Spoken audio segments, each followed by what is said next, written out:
राम राम, राधे राधे, जय हिंद, जय भारत। मैं आप सभी का स्वागत करती हूँ अपने YouTube channel study with Mona miss. हम भारत के लोग भारत को संपूर्ण प्रभुत्व संपन्न समाजवादी पंथ निरपेक्षता लोकतंत्रात्मक गणराज्य बनाने के लिए तथा उसके समस्त नागरिकों को सामाजिक आर्थिक और राजनीतिक न्याय विचार अभिव्यक्ति विश्वास धर्म और उपासना की स्वतंत्रता प्रतिष्ठा और अवसर की समानता प्राप्त करने के लिए तथा उन सब में व्यक्ति की गरिमा तथा राष्ट्र की एकता और अखंडता को सुनिश्चित करने वाली बंधुता को बढ़ाने के लिए दृढ़ संकल्प होकर अपने संविधान सभा में तारीख 26 नवंबर 1949 को मिति मार्गशीर्ष शुक्ल सप्तमी संवत 2006 विक्रमी एतद द्वारा संविधान को अंगीकृत अधिनियमित और आत्मर्पित करते हैं। अरे अरे रुको मैडम, क्या पढ़ा रहे हो? कुछ समझ ना आ रही हो है? यही सोच रहे होंगे ना, क्या 15 अगस्त के जैसे मैम स्पीच देने लग गई। तो जो आज का टॉपिक है वो मैं पढ़ रही थी। आपको बोले मैम ऐसे क्या पढ़ रही हो आप, बिल्कुल स्पीच ही देने लग गए।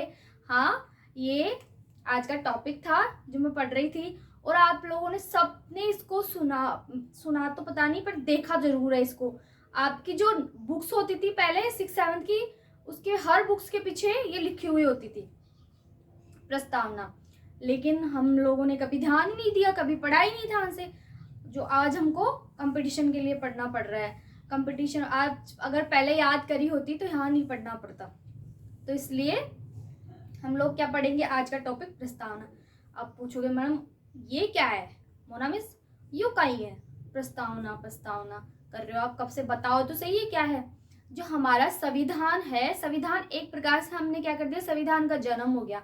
अब संविधान का जन्म हो गया तो उसका बर्थ सर्टिफिकेट तो बनता है ना, उसकी जन्म कुंडली भी तो बनानी पड़ेगी, नहीं पड़ेगी। तो प्रस्तावना संविधान का एक बर्थ सर्टिफिकेट ही मान लो, एक जन्म कुंडली है, उसकी कुंडली है। आज उसकी कुंडली पढ़ने वाले हैं हम लोग। या फिर आप कह दो कि संविधान के कोई शॉर्ट नोट्स ही बोल दो, क्योंकि संविधान के बारे में जितना भी सब कुछ है उसको शॉर्ट में यहाँ पे बताया सब कुछ। जैसे कि संविधान के स्रोत क्या होते हैं, सरकार का स्वरूप कैसा है, वो भी हम प्रस्तावना के अंदर देखेंगे। और क्या देखेंगे, संविधान के उद्देश्य क्या है, संविधान को जो लागू होने की तारीख है वो भी इसके अंदर उल्लेखित है। तो देखते हैं क्या है। ये देखो अपनी प्रस्तावना है। प्रस्तावना को जो है line to line word to word याद होनी चाहिए। अगर एक भी लाइन या एक भी वर्ड आगे पीछे, शब्द आगे पीछे याद कर लिया तो जब आप एग्जाम में हॉल में बैठोगे तो आपके मुंह से यही निकलेगा निकलने के बाद में, और याद तो करी थी पर क्या करूँ, आगे बच्चे हो गया वर्ड। अब क्या करूँ, फिर आपके मुंह से निकलेगा ओ 1/3 माइनस 1/3 हो जाना है आपके। तो इसलिए इसको line to line word to word याद करना जरूरी है। अब भाई line to line word to word याद तो कर लिया, अब बताओ कि मैम क्वेश्चंस कैसे बनते हैं इसके अंदर। तो इसीलिए तो मैं आज आई हूँ आपके पास कि क्वेश्चन कैसे बनते हैं इसको बताने के लिए। तो स्टार्ट करते हैं आज की क्लास को, चलो बताते हैं। अगर आपको ये line to line word to word याद होगी, आप एग्जाम में क्वेश्चन आसानी से कर दोगे, क्योंकि इनमें क्रम पूछ लेते हैं कि जो ये शब्दों का क्रम है किस क्रम में है, कौन से शब्द का कितनी बार यूज किया गया है, ये तक पूछ लेते हैं। अब देख लो कितनी इंपॉर्टेंट है जब वर्ड टू वर्ड पूछ रहे तो। प्रस्तावना, थोड़ा सा इसका इंट्रो देख लेते हैं, इंट्रोडक्शन थोड़ा कि ये कहाँ से लिया गया है। वैसे मैंने पहले भी बताया आपको संविधान के स्रोत में। प्रस्तावना, प्रस्तावना का जो दर्शन है, प्रस्तावना दर्शन, ये कहाँ से लिया है, अमेरिका। अमेरिका कहाँ से लिया है, अमेरिका से। प्रस्तावना की जो शब्दावली है, शब्दावली वो कहाँ से लिया है, ऑस्ट्रेलिया। अगर नॉर्मली प्रस्तावना लिखा है तो अमेरिका, ठीक है। अब प्रस्तावना कैसे क्या बनी कब बनी वो देख लेते हैं थोड़ा, इसका जो है हिस्ट्री देखते हैं। हमने पहले पढ़ा था एक उद्देश्य प्रस्ताव, उद्देश्य प्रस्ताव। उद्देश्य प्रस्ताव किसने रखा था, पंडित जवाहरलाल नेहरू ने। कब रखा था, 13 दिसंबर 1946। कब रखा था, 13 दिसंबर 1946 को। अब ये पारित कब हुआ? उद्देश्य प्रस्ताव पारित कब हुआ था? 22 जनवरी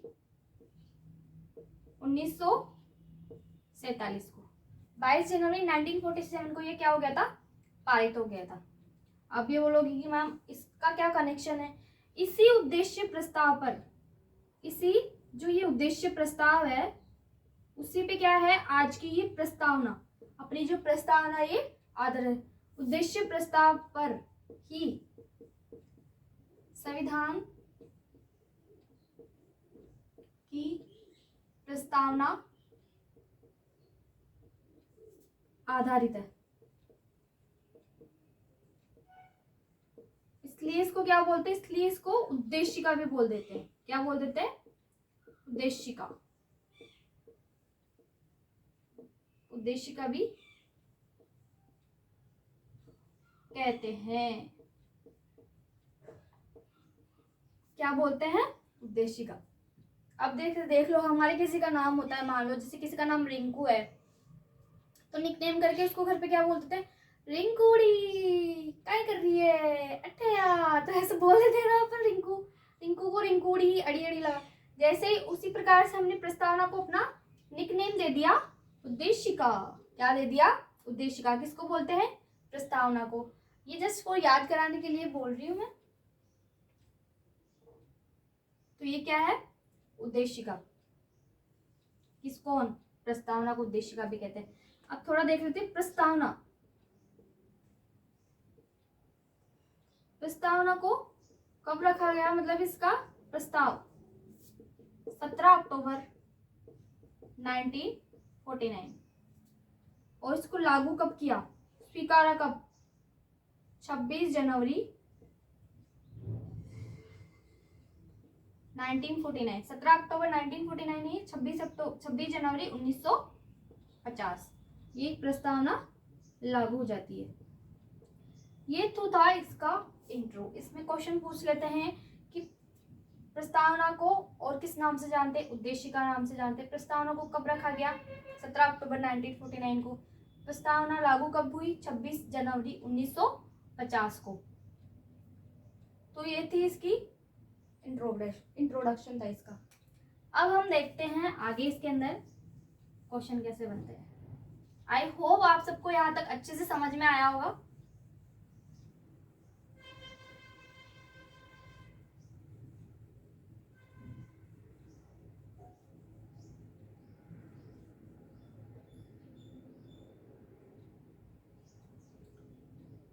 अब देखो प्रस्तावना में हम क्या क्या पढ़ेंगे। प्रस्तावना हमको क्या क्या बताती है संविधान के बारे में? प्रस्तावना हमें बताती है एक तो संविधान के स्रोत, कि संविधान का स्रोत क्या है, ठीक है। एक बताता है कि सरकार का स्वरूप कैसा है, सरकार का स्वरूप,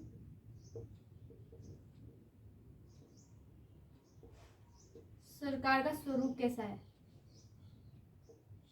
संविधान के उद्देश्य क्या है,